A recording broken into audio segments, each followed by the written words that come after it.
तहसीलदार कार्यालयाच्या समोर गेले 3 दिवस प्रहार संघटनेच्या सर्व पदाधिकाऱ्यांच्या नेतृत्वाखाली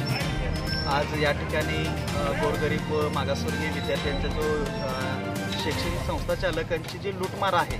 आणि खरोखर एका विद्यार्थ्यांच्या आणि पालकांची परिस्थिती नसताना शैक्षणिक संस्थेला पैसे भरायचे कुठून हा प्रश्न कोरोनासारख्या भयंकर परिस्थितीने असताना देखील विद्यार्थ्यांच्या फी लादली जाते ती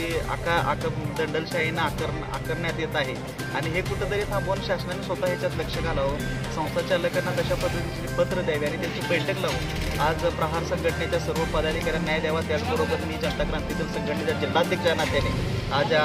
साहेबांच्या नेतृत्वाखाली जे अतिशय काम चालू आहे त्यांना आम्ही जनता क्रांती दल संघटनेच्या शुभेच्छा देतोय आणि या ठिकाणी थांबतोय।